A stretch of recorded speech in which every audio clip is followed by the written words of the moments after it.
신앙생활을 잘 하느냐 못하느냐, 예수님을 잘 믿느냐 그렇지 못하냐에 대한 객관적인 평가는 겉으로 드러나는 것들로 하게 되죠. 예배 출석을 잘하고 헌금을 많이 드리고 열심히 맡은 일을 해내는 사람이라면 우리가 신앙생활을 잘한다고 평가를 합니다. 그리고 신앙생활에서 그런 조건들은 매우 중요한 자리를 차지하게 되죠. 그러나 그런 것들만으로 신앙의 진위나 경중을 따지는 것은 옳지 못합니다. 신앙이란 본래 형이상적인 것이어서 눈으로 본다든지 손으로 만진다든지 코로 냄새를 맡는다든지 혹은 그 무게를 저울에 달 수 있는 그러한 성질의 것이 아닌 것이죠. 신앙은 행위보다 마음이 먼저입니다. 그리고 신앙의 표준은 사람에게 있는 것이 아니라 하나님께 있습니다. 그것은 마치 부모님이 내 아들은 효자다라고 자랑하고 칭찬하고 소문을 내야지 아들 자신이 나는 효자다라고 자찬하고 소문내는 것은 의미가 없는 것과 마찬가지입니다. 효도의 기본 자세는 부모님의 마음을 기쁘게 해드리고 또 평안하게 해드리는 것입니다. 자녀 때문에 부모님이 걱정을 하시거나 그 마음이 평안하지 못하다면 그것은 불효가 되는 것이겠죠. 신앙의 기본 자세 역시 하나님을 기쁘시게 해드리는 것입니다. 하나님 때문에 내가 기쁘고 즐거운 것은 신앙의 결과입니다.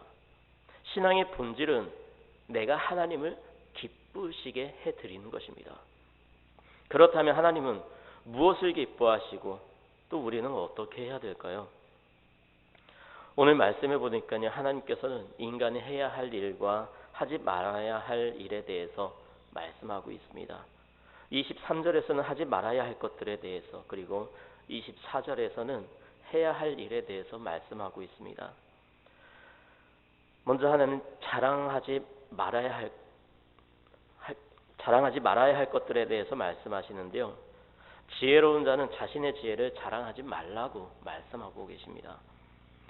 여러분, 우리 인간이 지혜로우면 얼마나 지혜로울까요? 뛰어나다면 얼마나 뛰어날까요? 사람은 누구나 다 똑같습니다. 그저 차이가 난다면 자신의 분야에 대해서는 남들보다 조금 더 뛰어날 수는 있겠지만 다른 부분에 대해서는 오히려 다른 사람들보다 더 미숙하고 미흡할 수가 있습니다. 그러므로 우리가 가진 지혜를 가지고 서로 자랑할 것이 아니라 그저 내가 가지고 있는 지혜와 지식으로 다른 사람들을 서로 도와가며 살면 되는 것이죠. 왜냐하면 하나님은 우리 사람들이 서로의 부족함을 채워주면서 살도록 만드셨기 때문입니다.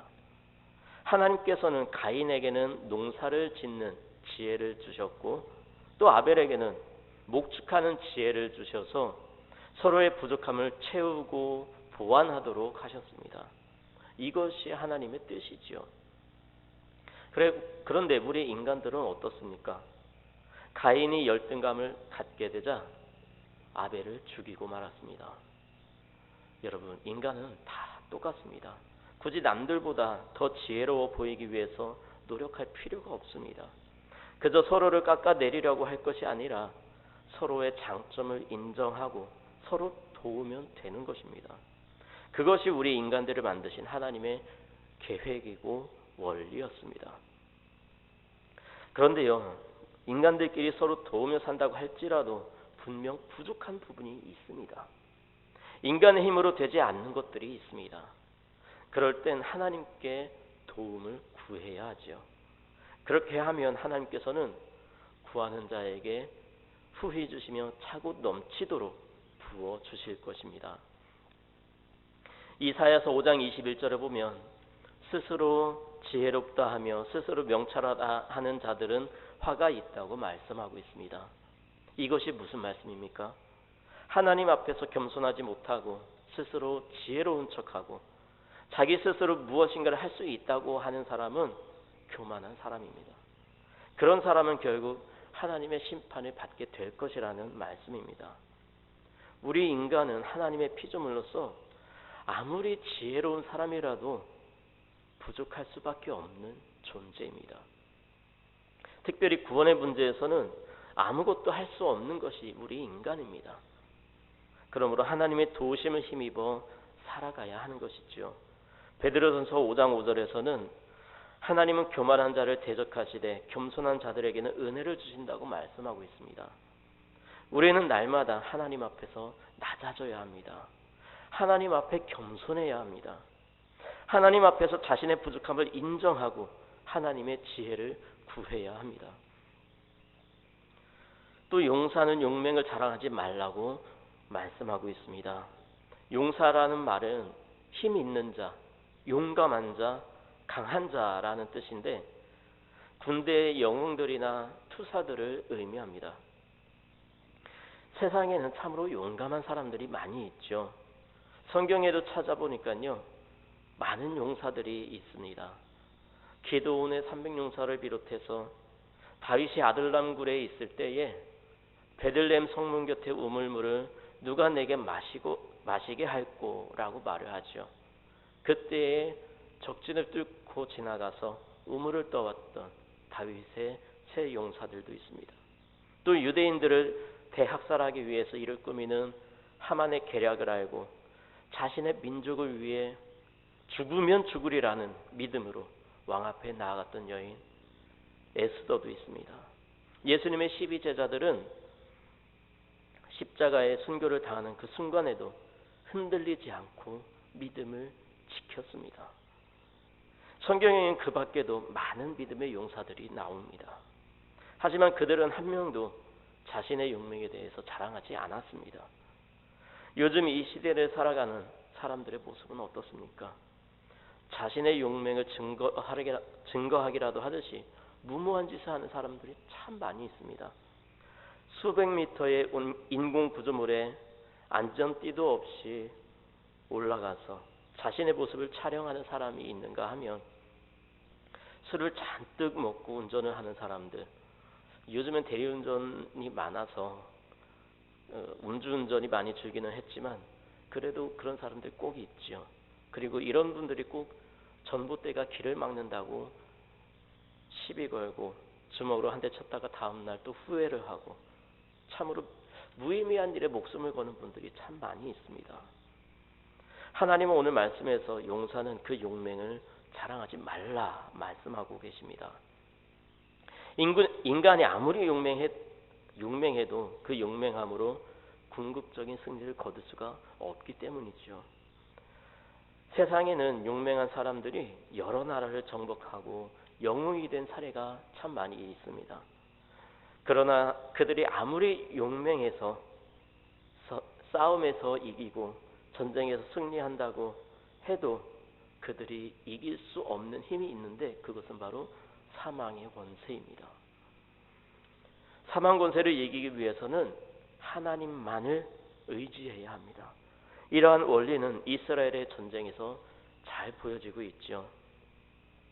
이스라엘이 하나님을 의지할 때 아무리 강한 대적이라도 물리칠 수 있었지만 하나님을 배반하고 불법을 행했을 때에는 무조건 전쟁에서 패배할 수밖에 없었습니다.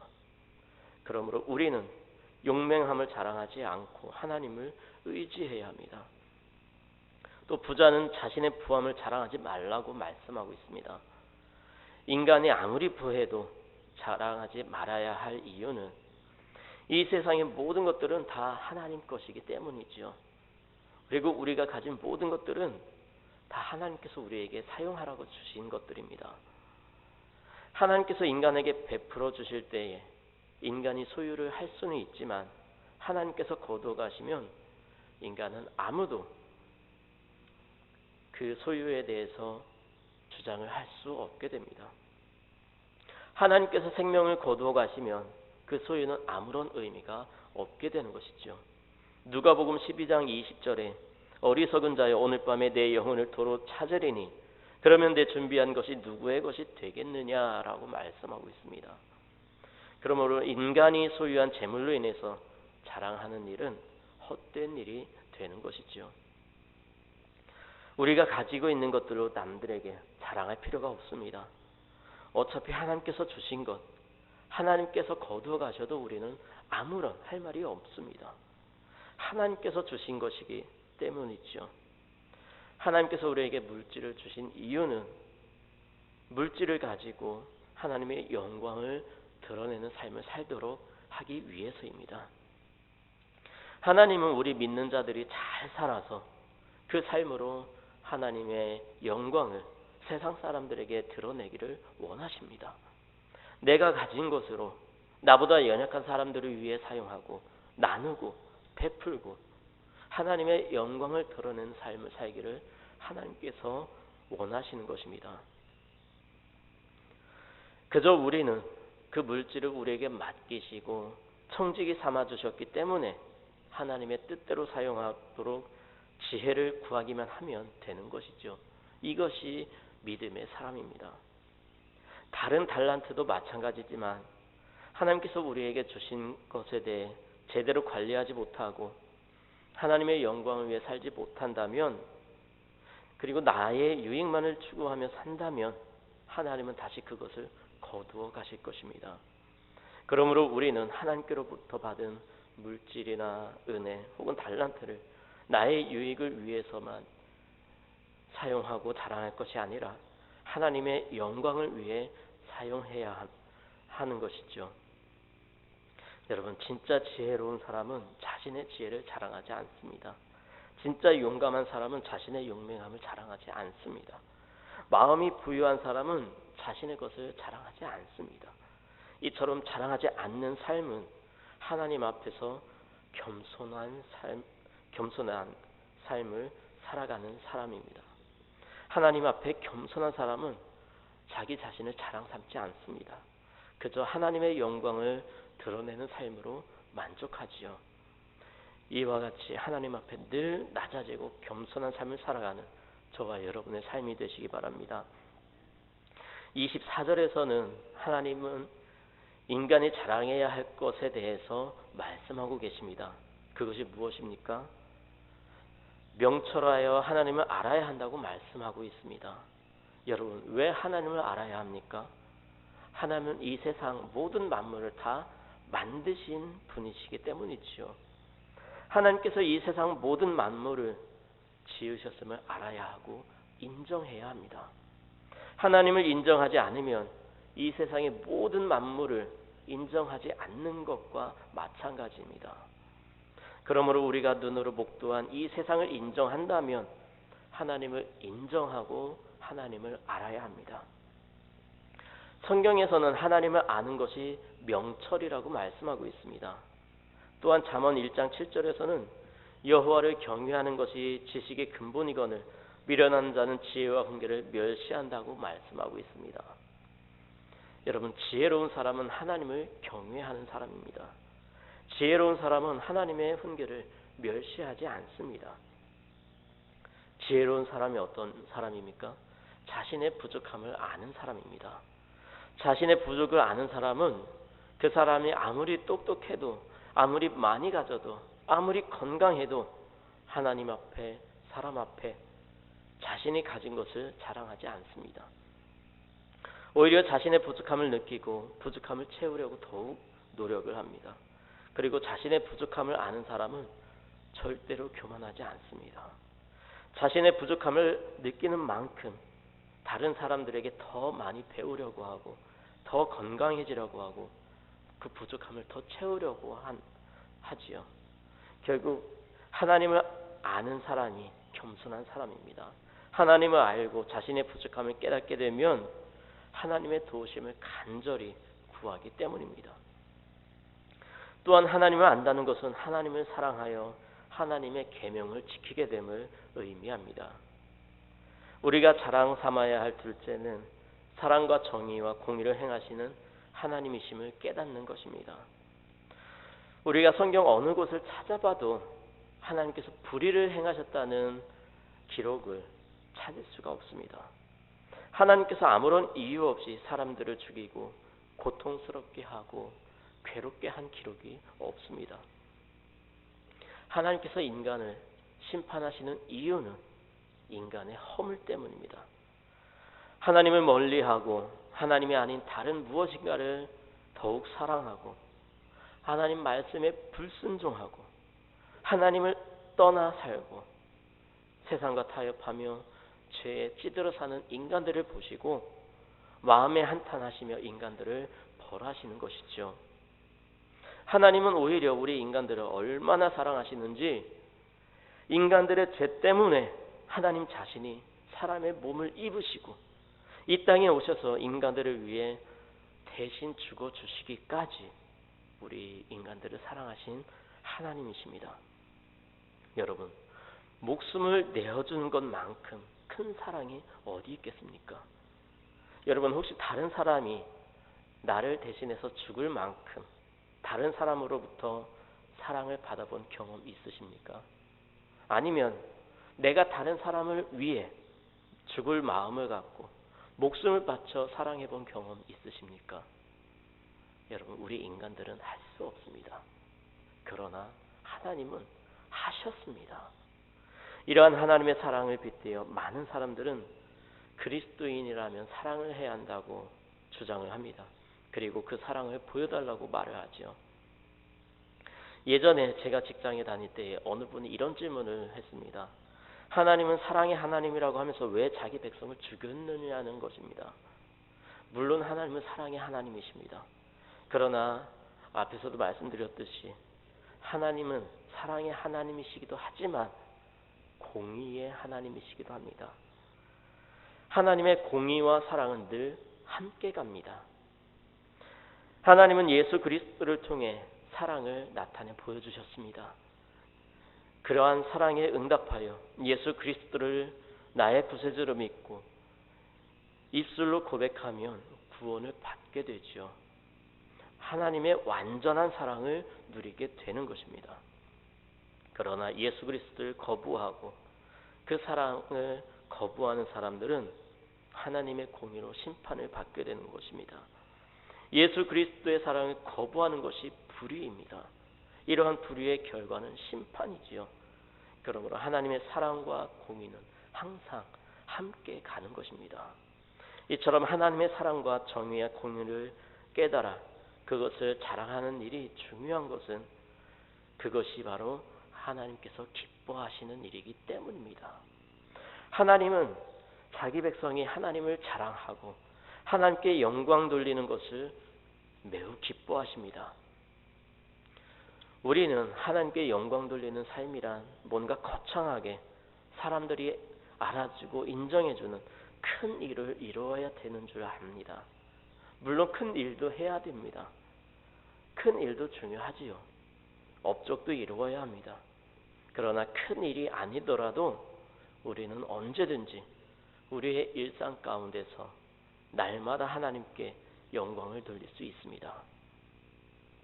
그것은 바로 날마다 하나님을 찬양하고 하나님을 신뢰하고 감사하는 삶을 사는 것입니다. 이것은 물질이 없어도 할 수 있는 것이지요. 누구든지 가난하든지 부하든지 하나님께 영광을 돌리는 삶을 살 수가 있습니다. 무슨 큰 시상식이나 상을 받을 때에도 물론 하나님께 영광을 돌릴 수 있습니다. 그러나 더욱 중요한 것은 날마다 시간을 내어 하나님과 나만의 만남의 시간을 갖는 기도의 시간을 가질 수 있어야 합니다. 또한 하나님을 찬양해야 합니다. 하나님께 감사해야 합니다. 하나님을 기뻐해야 합니다. 모든 문제를 하나님께 아뢰고 하나님을 신뢰해야 합니다. 뭔가 사람들이 알아주는 큰 일이나 업적을 이루어야만 하나님께 영광을 돌릴 수 있다면 과연 몇 사람이나 하나님께 영광을 돌리는 삶을 살 수 있을까요? 하나님은 모든 사람들로부터 영광 받으시기를 원하십니다. 하나님은 어린 아기의 찬양을 통해서도 영광을 받으시지요. 하나님은 우리의 날마다의 삶 가운데 작은 일이라도 하나님을 찬양하고 감사하고 신뢰하는 삶을 살 때 하나님은 영광을 받으십니다. 말씀을 정리합니다. 하나님은 스스로 낮추는 겸손한 사람을 기뻐하십니다. 또한 겸손한 사람을 들어 쓰십니다. 인간이 아무리 잘난 것 같지만 많은 사람들이 잘난 척을 하지만 결국 사람들은 거기서 거기입니다. 누구나 부족할 수밖에 없는 인간들이지요. 하나님은 모든 축복의 원천이시기 때문에 하나님께로부터 나오지 않는 지혜와 용맹, 그리고 불안, 무의미한 것입니다. 불안 것은 죽는 날이면 아무런 소용이 없는 것이고, 힘과 용맹도 사망에 대항할 수가 없습니다. 그러므로 우리에게는 자랑할 것이 아무것도 없는 것입니다. 그러므로 우리는 사도 바울이 갈라디아서 6장 14절에서 했던 고백, 그러나 내게는 우리 주 예수 그리스도의 십자가 외에 결코 자랑할 것이 없다고 했던 그 고백을 우리의 마음에 깊이 새겨야 할 것입니다. 이러한 사도 바울의 고백이 저와 여러분의 고백이 되시길 소망합니다. 오직 그리스도의 십자가만 저와 여러분의 자랑사기를 소망합니다. 그리고 우리 하나님이 어떤 하나님이신지 깨닫고 하나님께서 기뻐하실 만한 삶을 살아가실 수 있기 바랍니다. 하나님은 어떤 식으로든 우리 인간들에게 복을 내려주시기를 원하십니다. 하나님의 복을 받는 비결은 하나님의 마음을 기쁘시게 해드리는 것입니다. 그러므로 하나님을 기쁘시게 하는 삶이 되어 하나님께서 베푸시는 은혜와 복을 누리며 더불어 세상 사람들로부터 참 그리스도인이라 칭함을 받는 저와 여러분의 삶이 되시기 바랍니다.